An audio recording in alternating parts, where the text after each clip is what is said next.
Se ve aquí lo que proyecto. Sí, Sí, doctor. Bueno, el día de hoy vamos a revisar la anatomía del lóbulo occipital. El lóbulo occipital es la parte más posterior del hemisferio cerebral. Se encuentra localizado en la parte posterior del lóbulo temporal y del lóbulo parietal, en una línea imaginaria en la cara externa que divide eh, o que une el área de la escotadura preoccipital y de la línea parieto-occipital. Se encuentra localizado sobre la tienda del cerebelo, sobre el tentorio, como se aprecia en esta zona. Esta es la cara externa que ya hemos visto previamente. Este es el surco parieto-occipital. Esta es la escotadura preoccipital. Entonces esa línea imaginaria es el límite anterior del lóbulo occipital. En la cara interna vamos a tener la presencia de tres surcos básicamente.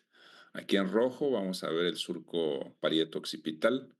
En azul, quizás lo más importante de esta cara es la cisura calcarina. Y aunque no está marcado aquí, aquí el cursor puede marcar el surco occipito temporal, que al final de cuentas va a dar origen al límite de lo que se le conoce como giro lingual, que es lo que estoy marcando aquí con el cursor. En fin, eh, esta diapositiva muestra el resumen de los surcos que podemos ver en la cara externa. Ya mencionábamos el surco parieto-occipital, ya mencionábamos la escotadura preoccipital que van a formar el límite anterior, pero en específico en esta cara externa vamos a presentar tres surcos: el surco occipital transverso, el surco occipital lateral y el surco semilunar que vamos a apreciar aquí. El surco occipital transverso está formado por esta línea amarilla. El occipital lateral está formado por la línea azul. Y el semilunar o lunado está formado por la línea morada. Aquí vemos en color negro una pequeñísima prolongación de la cisura calcarina que tiene su máxima expresión en la cara interna. Estas tres surcos en la cara externa van a dar origen a cuatro giros: el giro occipital superior, medio e inferior, y también van a dar origen al giro polar. Aquí estarían marcados superior, medio, inferior y giro polar, pero en la siguiente diapositiva creo que se aprecian con mucha mayor claridad. Vemos acá en la parte superior el surco occipital transverso, el surco occipital lateral y el surco lunar, o lunado. Giro occipital superior, giro occipital medio, giro occipital inferior y giro polar. Yo creo que esto hasta aquí está sumamente claro. En la cara interna va a ser dominada por la presencia de la cisura calcarina, que es vamos a decirlo, es la estructura o el surco más importante, más predominante del giro del lóbulo occipital en esa cara. Y vamos a tener las prolongaciones del surco parieto occipital, del surco occipito temporal y de los surcos polares. Esta es la cara interna. Ya mencionábamos en color rojo el surco parieto occipital, en color azul negro la cisura calcarina y en la parte inferior la prolongación del surco occipito temporal. Y entonces va a dar origen al giro occipito temporal, al giro lingual y a la cuña, que realmente la prolongación del giro occipito temporal es lo que va a corresponder realmente al giro lingual, como vamos a ver a continuación. Se ve creo que más claro aquí. Esto sería la cuña, esto sería la prolongación del giro occipito temporal medial, que en la parte occipital se le llama giro lingual por la forma en que tiene. Este es el giro occipito temporal y en la parte más posterior corresponde a el giro lingual. Bien, eh, al igual que el resto de la corteza cerebral, igual aquí en la, en el lóbulo occipital, tenemos 6 capas. Recuerdan ustedes que cuando vimos el lóbulo frontal, vimos que una de las capas de la corteza motora tenía un mayor desarrollo, la capa de células piramidales, que incluso se encontraban unas células muy grandes que se llamaban células gigantes de Best. Algo similar sucede aquí en la corteza visual, pero con una capa diferente. Específicamente estamos hablando de la capa granular, la capa número 4. Y esta capa número 4, a su vez, está dividida en 4 sectores. El 4A, 4B, 4C, que a su vez se divide en 2 zonas. La zona A, que es magnocelular, y la zona B, que es parvocelular. Y esto a lo mejor ahorita no tiene mucha relevancia, pero va a tener relevancia porque desde la retina va a haber este tipo de células y de divisiones en magnocelular y parvocelular. Entonces, todo esto conlleva que está relacionado. Esta capa 4, granular interna, es la que les menciono que está mucho más engrosada. Y entonces, específicamente en la banda externa de Ballinger, que es la que se divide en 4 porciones a su vez, es donde vamos a apreciar estas características. Esta línea externa de Ballinger en la corteza visual se le conoce como línea de Gennari y es tan grande que incluso puede ser visualizada a simple vista. Vemos aquí, por ejemplo, un corte de la corteza occipital a nivel de la cisura calcarina y vemos cómo esta línea externa de Ballinger, llamada aquí línea de Gennari, se alcanza a apreciar incluso sin ningún tipo de tinción especial. Y es esta que va siguiendo el trayecto del cursor. Línea de Gennari se llama. Aquí se aprecia nuevamente, incluso este sí es con un acercamiento y con una tinción, las 4 sectores de la capa 4, 4A, 4B, 4C, magnocelular y parvocelular. A diferencia de los lóbulos previos que hemos revisado, el lóbulo occipital se concentra básicamente en una función, la función visual. Y esta función visual se va a dividir en 2 zonas principalmente. El área 17, que es el área visual primaria, también se le conoce como área estriada por la característica de la línea de Gennari. Y el área 18 y 19, que se le conocen como cortezas visual suplementaria o asociativa o extraestriada. El área 17 entonces se encuentra en el polo occipital, principalmente en la cara interna, tanto en la parte superior como en la parte inferior de la cisura calcarina, en unas zonas que se le conocen como labio superior y labio inferior. Y esto también va a tener repercusiones porque están organizadas estas células también de una forma tal que si se lesiona el labio superior a la cisura calcarina, nos va a generar una cuadrantanopsia inferior. Y si se lesiona el labio inferior, nos va a generar una cuadrantanopsia superior. Esto no lo olviden para lo que vamos a ver a continuación. La irrigación va a estar dado por la arteria calcarina. Aquí no hay gran problema. Y esta arteria calcarina, igual que todas las zonas posteriores del cerebro, están irrigadas por la arteria cerebral posterior. Entonces, la arteria calcarina es una rama de la arteria cerebral posterior. En esta imagen se aprecia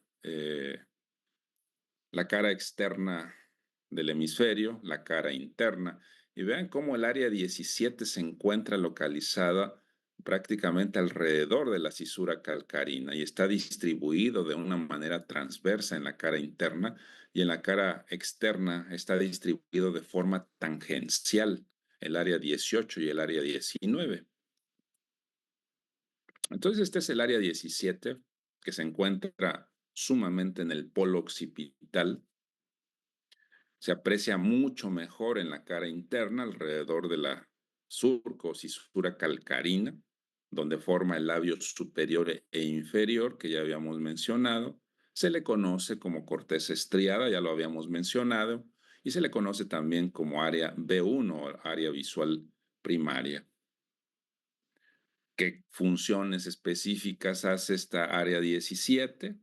Pues detecta los patrones estructurales, detecta la intensidad de la luz y el reconocimiento de colores. Vemos la distribución tangencial en la cara externa y la distribución transversa en la cara interna del área 18 llamada B2 y el área 19 llamada B4, que es el área visual asociativa o secundaria.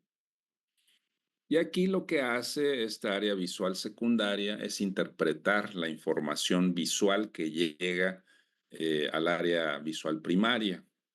¿Qué función tiene? Pues determinar específicamente eh, el qué de las cosas. ¿A qué me refiero? Si ustedes ven esta imagen que se está apreciando aquí, que parecen formas muy simples, pues si realmente las queremos interpretar como algo real, pues estaríamos apreciando que estas dos formas asemejan a una casa y que estas dos formas asemejan a un árbol. Entonces, eso es justo lo que hace la corteza visual secundaria, interpretar la información que llega del área visual primaria. Bueno, esto ya lo habíamos visto. Muy importante es lo que vamos a ver a continuación. Aunque lo vamos a volver a ver cuando veamos anatomía del segundo nervio craneal, es importante que desde ahora sepan de qué se trata.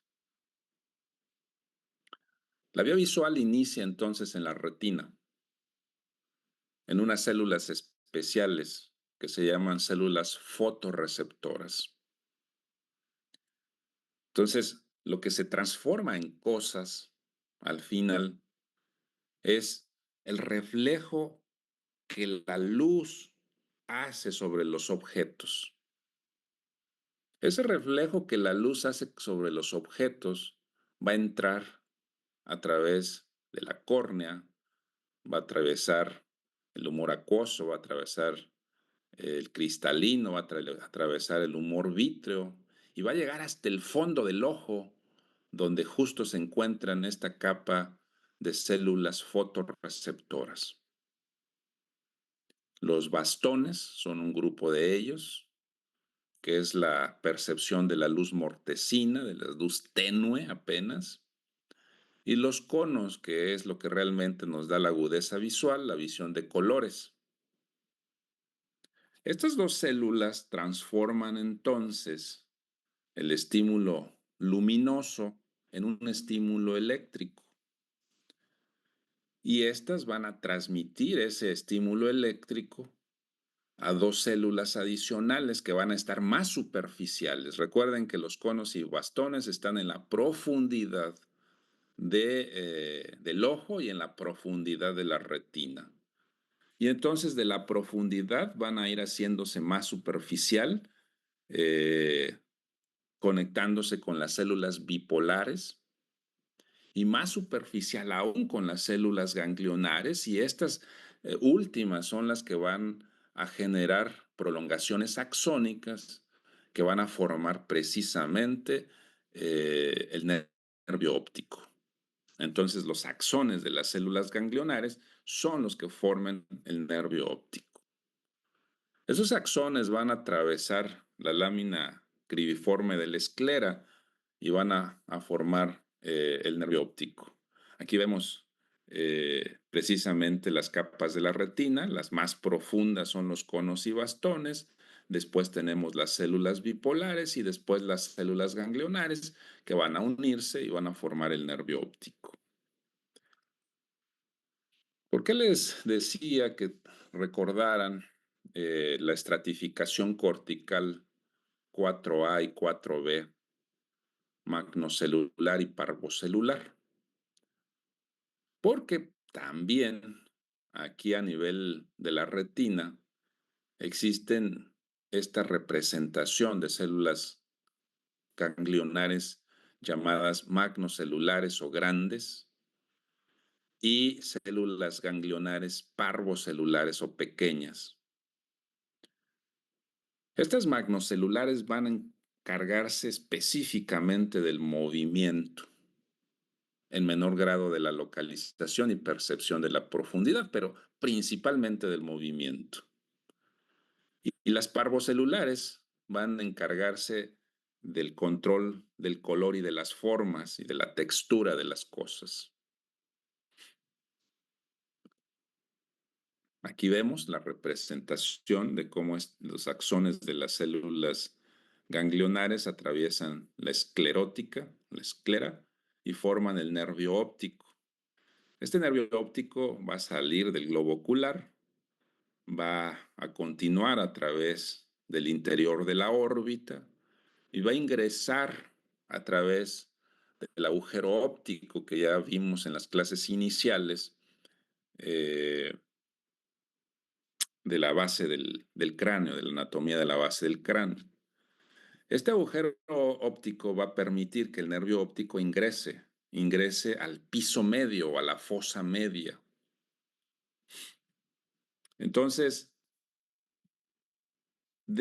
ingresa a la fosa media, se une al nervio óptico contralateral, es decir, las fibras del nervio óptico, las fibras mediales, se van a cruzar. Las fibras mediales derechas se cruzan con las fibras mediales izquierdas y este cruce de fibras forman una estructura anatómica que se le conoce como quiasma óptico. Las fibras laterales del nervio óptico continúan sin cruzarse. Esto que les estoy diciendo va a ser de suma relevancia para evaluar las manifestaciones clínicas que vamos a presentar cuando se lesione la vía visual. Esta es una imagen de la base del cerebro.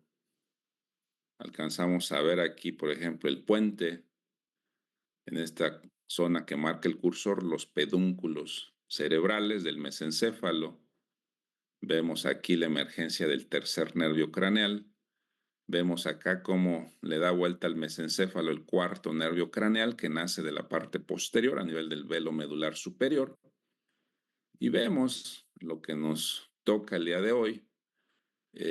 Aquí está seccionado los nervios ópticos y nos permite ver el quiasma óptico. Cosa relevante también es ver aquí muy cercano al quiasma óptico la presencia del hipotálamo, la presencia del infundíbulo, y aquí está seccionada, pero aquí en esta zona es donde se va a encontrar la glándula hipófisis, que va a tener repercusiones que vamos a ver más adelante cuando veamos la patología que afecta, en este caso, la vía visual.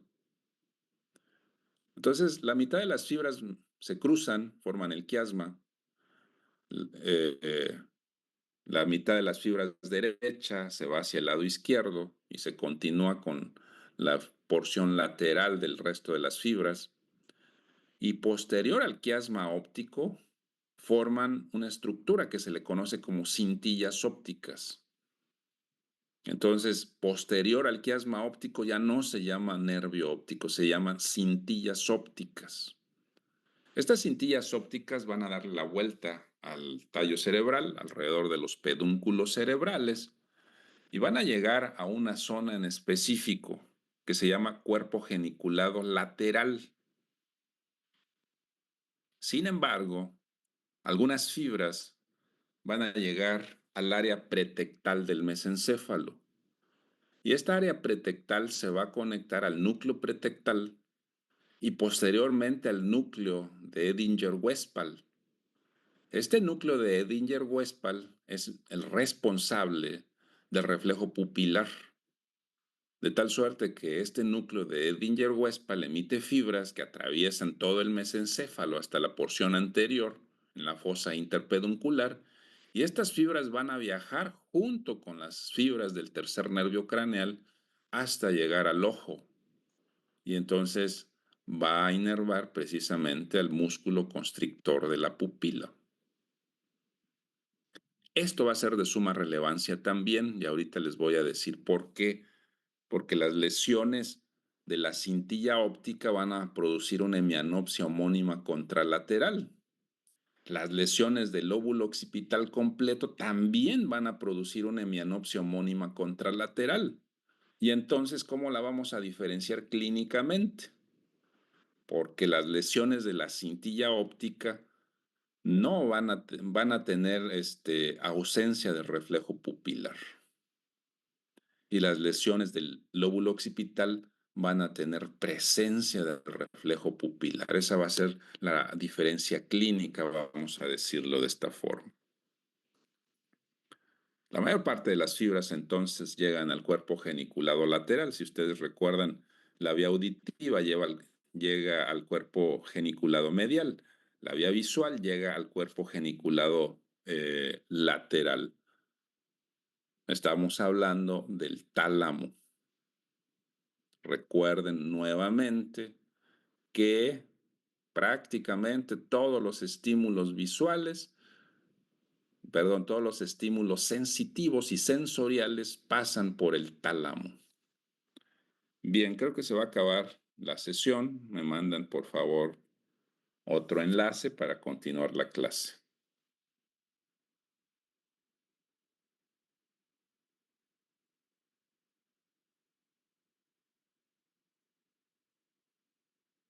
Bien, en esta imagen vemos, es una imagen posterolateral. Esto que marca el cursor es la cintilla óptica. Y este engrosamiento corresponde al cuerpo geniculado lateral. No es el motivo de la clase, pero este es el cuerpo geniculado medial de la vía auditiva.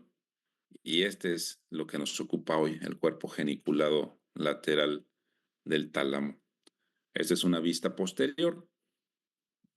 Nuevamente, cuerpo geniculado lateral, vía visual, cuerpo geniculado medial, vía auditiva.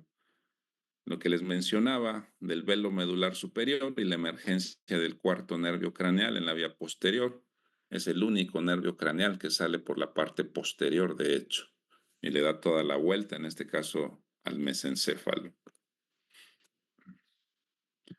Este es un corte del cuerpo geniculado lateral.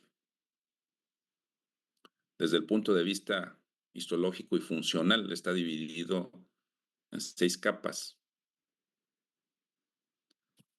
La capa 1 y 2, si la notan, está de un color y corresponde a la zona magnocelular. Recuerden, la zona del movimiento. Y el resto de las capas 3, 4, 5 y 6 corresponden a la vía parvocelular o canal parvocelular, que se encarga de la percepción de las cosas, de las texturas.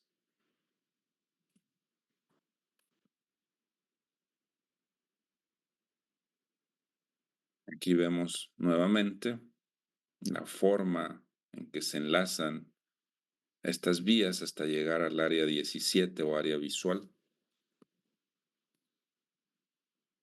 Y una vez que las fibras de la cintilla óptica llegan al cuerpo geniculado lateral, desde ahí, desde la zona del cuerpo geniculado lateral, tienen que llegar hasta el área 17.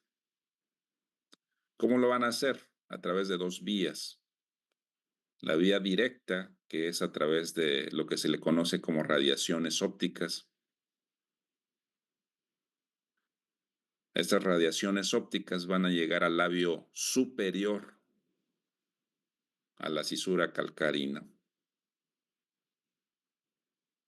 Y luego viene una serie de fibras que dan un giro y que alcanzan a pasar por la parte posterior del lóbulo temporal.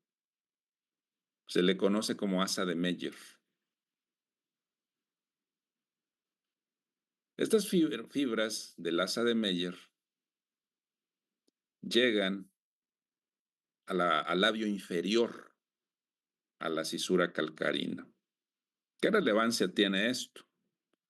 Una lesión del asa de Meyer, como llega al labio inferior, a la cisura calcarina, va a tener una representación contraria, es decir, va a tener una representación superior.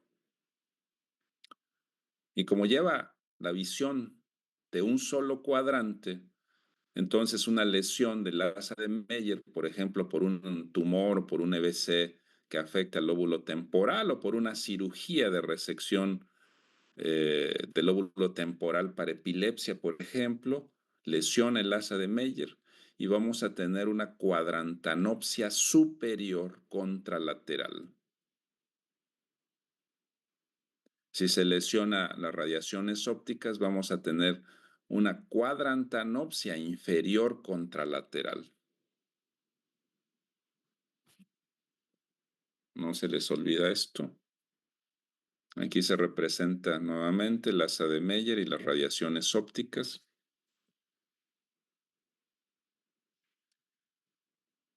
Las conexiones que tiene. Hay otras zonas que se van hacia el lóbulo temporal y que se van también hacia el lóbulo parietal. Y se le llaman la vía ventral y la vía dorsal. La vía ventral del qué.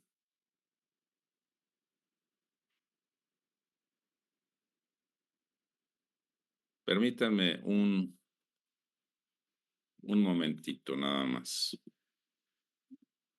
Como su nombre lo indica, una dificultad para la percepción de la profundidad, la dificultad para la percepción de colores. Entonces vamos a ver en un solo color o vamos a ver en dos colores únicamente. Esto se le conoce como prosopagnosia. Cuando se lesiona la vía dorsal, lo que va a ocurrir es que no vamos a percibir adecuadamente los movimientos y entonces se le conoce como acinetopsia.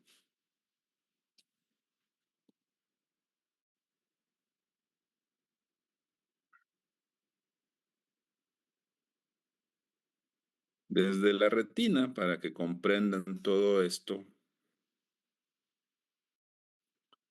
cuando vemos un objeto y cuando ya lo interpreta nuestra corteza visual, vamos a dividir estas zonas visuales en lo que se conoce como campos visuales, clínicamente. Entonces, todo lo que percibe cada uno de los ojos se le conoce como campo visual. Esto va a ser de suma relevancia porque estos campos visuales van a tener una representación para poder identificar la lesión. Por ejemplo, el campo visual, si ustedes trazan una línea justo en el medio, se va a dividir en campo visual nasal cuando se va hacia la zona medial y en campo visual temporal cuando se va hacia la porción lateral. Por cierto, aquí viene el primer cruce porque la retina nasal ve el campo visual temporal y la retina temporal aprecia el campo visual nasal. Pero ahorita, para que tengan mucho cuidado, porque cuando vean esto en los libros, deben de tener mucho cuidado en si lo que les están preguntando se refiere a la retina, retina nasal o retina temporal, porque de ahora en adelante lo que vamos a evaluar es la clínica, es decir, el campo visual. Y entonces el campo visual es totalmente contrario a la representación anatómica de la retina. Aquí se representa con colores. Vean ustedes cómo la porción medial, es decir, la retina nasal, se ve en azul y se cruza en el quiasma óptico. La retina temporal de cada uno de los ojos se va directamente hacia la cintilla óptica. Y la retina nasal del ojo contralateral se cruza y se une con la retina temporal del ojo contrario para formar la cintilla óptica. Y entonces nos va a generar este tipo de campos.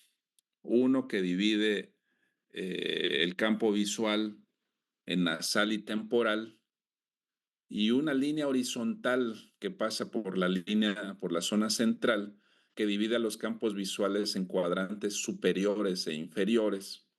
Y ahí es justo donde va a generar el fenómeno de cuadrantanopsia. No los complico más, pero vamos con lo siguiente. Vamos a los escenarios clínicos.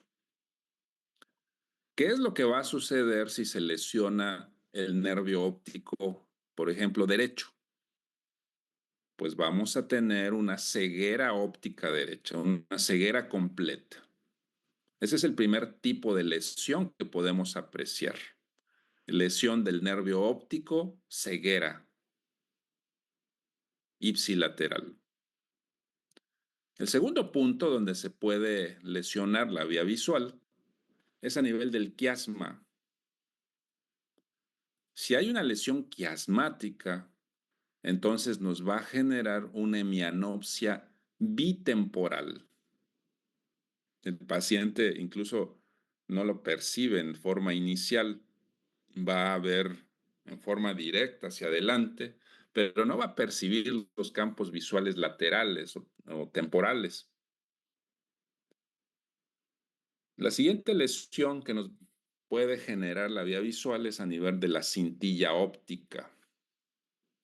Si se genera un daño de la cintilla óptica, vamos a tener un fenómeno clínico que se conoce como hemianopsia homónima contralateral. Si lesiono la cintilla óptica derecha, vamos a tener una hemianopsia homónima izquierda.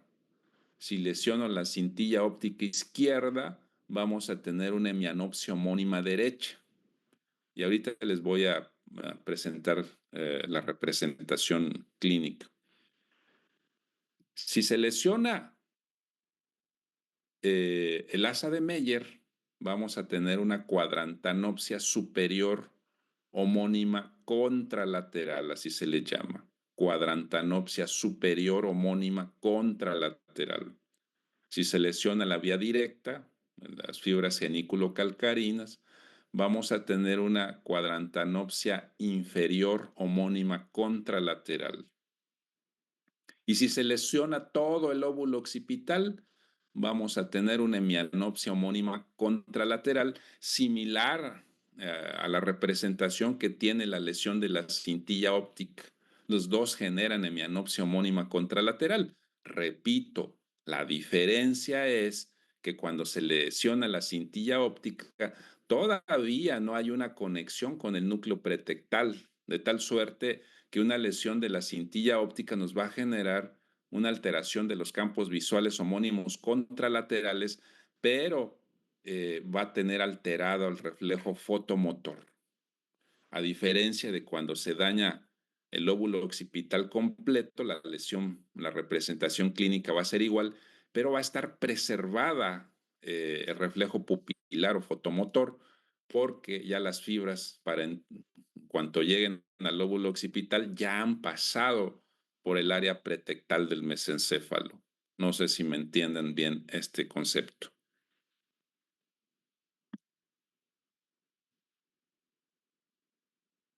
¿Sí o no? Sí, doctor. Sí, doctor.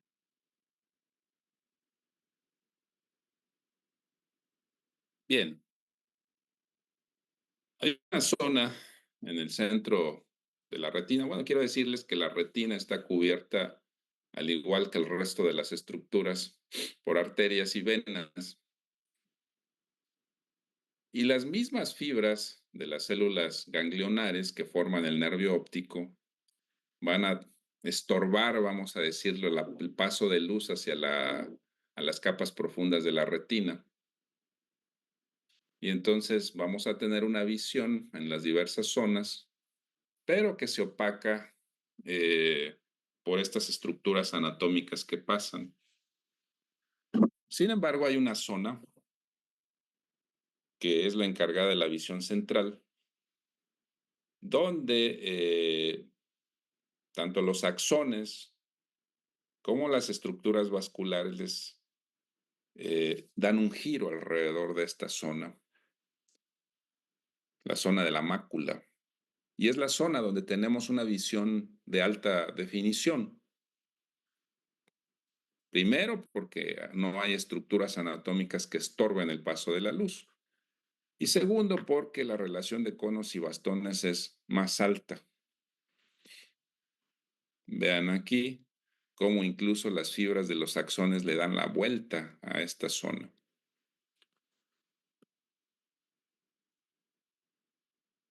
Esta es la visión normal. Aquí estamos apreciando los campos visuales completos. Esta es una hemianopsia bitemporal. Pacientes con tumores hipoficiarios nos van a dar una hemianopsia bitemporal. Entonces, en este caso solamente vamos a visualizar los campos nasales. Esta es una hemianopsia binasal, que es clínicamente poco probable porque tendríamos que dañar la porción lateral de la cintilla óptica o del nervio óptico de manera bilateral. Entonces es una lesión realmente poco probable. Se la pongo nada más para que vean en qué consiste, pero es realmente desde el punto de vista clínico muy poco probable. Esta es una mianopsia homónima, en este caso es izquierda. Si lesiono yo la cintilla óptica o el lóbulo occipital del lado derecho, voy a tener esta visión. Es decir, no voy a ver la porción nasal del ojo derecho y no voy a ver la porción temporal del ojo izquierdo. Se llama hemianopsia homónima izquierda. En este caso correspondería a una hemianopsia homónima contralateral a la lesión. Esta es una hemianopsia homónima derecha.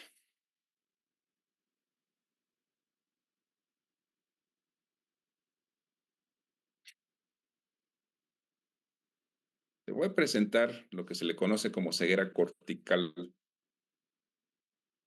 donde se van a presentar anosognosia y alucinaciones visuales. Y a esto se le conoce como síndrome de Anton. El paciente ve, pero tiene una vaga percepción realmente tanto de la luz como el movimiento. En este caso, todas las vías visuales están íntegras y lo único que se daña es la propia corteza cerebral. Muy rápidamente vamos a ver, tienen clase a continuación, ¿verdad? A los 9. No, doctor, nos cancelaron. ¿Están libres? Entonces, nos vamos a pasar unos minutitos, entonces, sin ningún problema. Las alteraciones visuales, estamos viendo ya la patología que afectan al lóbulo occipital, pero en este caso lo extiendo yo a toda la vía visual.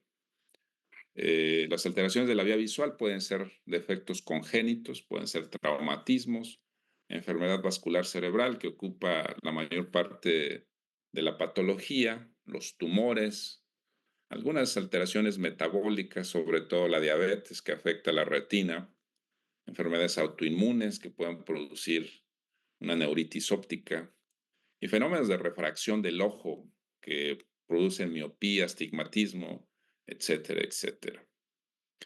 Dentro de los defectos congénitos tenemos la microftalmia, la anoftalmia y la ciclopía. Esta última es realmente incompatible con la vida. Permíteme un momento, por favor.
Bueno, perdón por la interrupción. Entonces comentábamos que la ciclopía prácticamente es incompatible con la vida. Existen otro tipo de enfermedades que se le conocen por la distribución que tienen en prequiasmáticas, quiasmáticas y posquiasmáticas. Las enfermedades prequiasmáticas generalmente son afecciones propias del ojo. Entonces, se le conocen como enfermedades del disco óptico o papila. Y generalmente aquí interfieren la visión. Dentro de estas enfermedades se encuentran el papiledema, la papilitis o la neuritis óptica. El papiledema puede ser generado por una hipertensión intracraneal, por un edema cerebral. La papilitis y la neuritis óptica generalmente son enfermedades autoinmunitarias, pero tenemos algunos otros defectos del disco óptico que generalmente son congénitos, como la presencia de drusas, como la presencia de fibras de mielina que logran interferir con la visión, pero no llevan una distribución clínica como la que habíamos mencionado, o la presencia de coloboma de iris, que es congénito prácticamente. Aquí apreciamos el disco óptico como está edematizado, se le llama papiledema, y aquí apreciamos una inflamación, incluso con hemorragia, se le llama papilitis. De la región retrovulvar vamos a encontrar una patología sumamente frecuente, sobre todo en los diabéticos, que se le conoce como neuropatía óptica. Esto es lo que produce la neuropatía óptica. Esta imagen que están viendo, quiero decirles que existe dos formas básicamente de evaluar los campos visuales. Una es a través de clínica, a través de lo que se le conoce como campimetría por confrontación, donde el explorador se pone frente al paciente y con el movimiento de los dedos se le pide que vea sin mover los ojos los diferentes campos visuales. Y la otra forma de hacerlo es a través de un aparato electrónico donde le piden al paciente que ponga sus ojos en un visor especial, le dan un botón y le mandan estímulos visuales a los diferentes campos.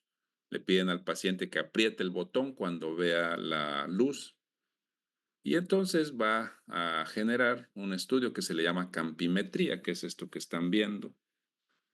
Entonces, en el caso de la neuropatía óptica, lo que vamos a generar es que va a tener defectos visuales que no siguen un patrón específico, no siguen una distribución derecha, izquierda, nasal, temporal, superior, inferior, sino que están sumamente distribuidos de una forma,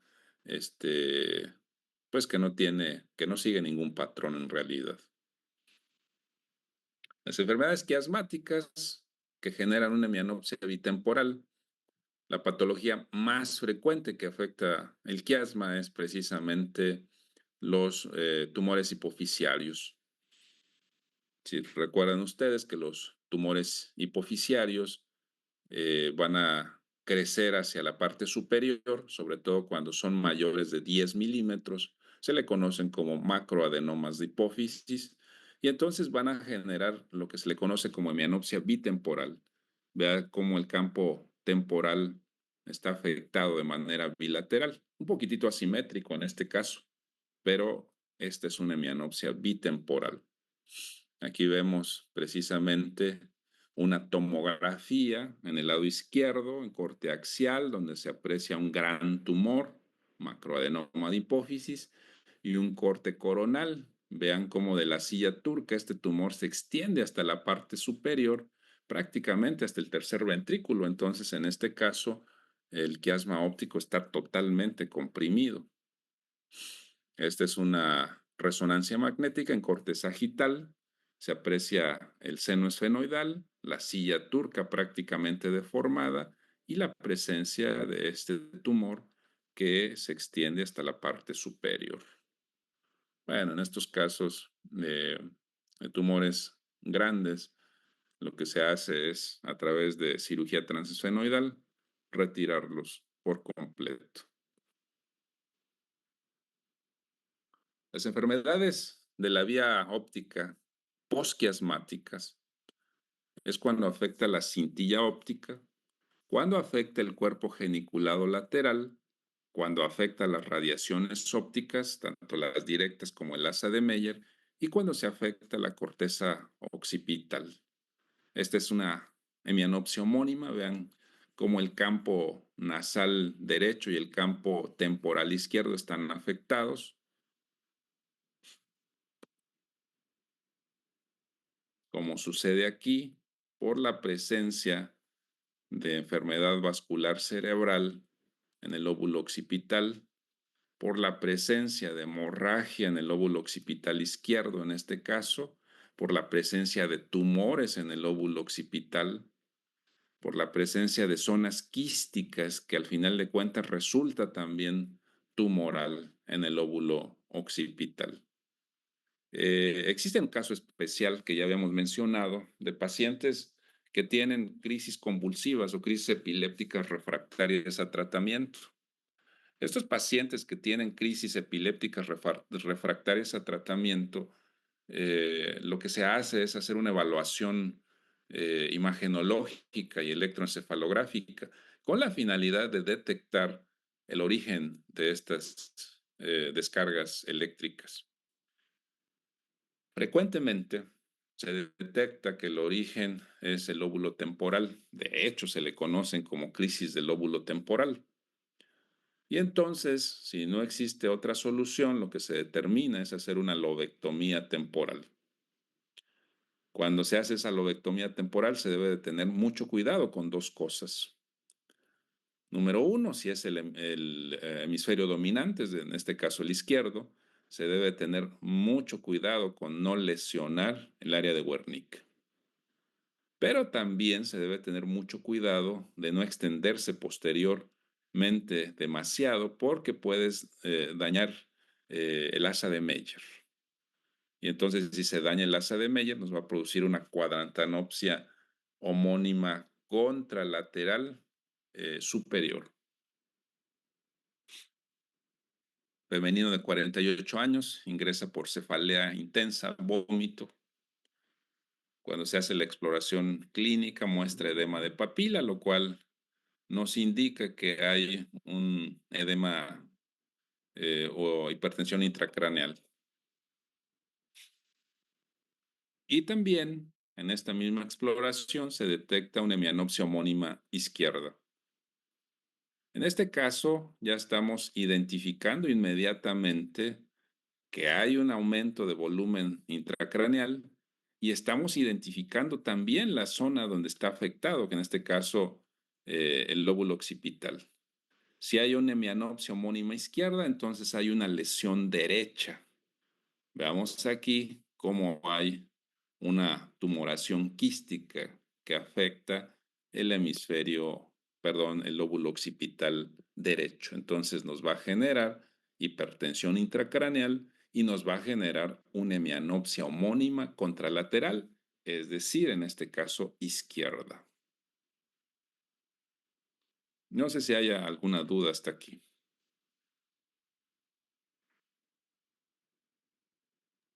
Yo sí, doctor. Sí, dígame. En el caso de las personas que puedan tener pronatopía, deuteranopía y trinatopía, son las que tienen este defecto de ver los colores, ¿verdad? Sí, sí, sí. La Eh, mayor parte de las veces ven en un solo color o en dicromía se le conoce, en blanco y negro prácticamente. Gracias, doctor. ¿Alguna otra duda?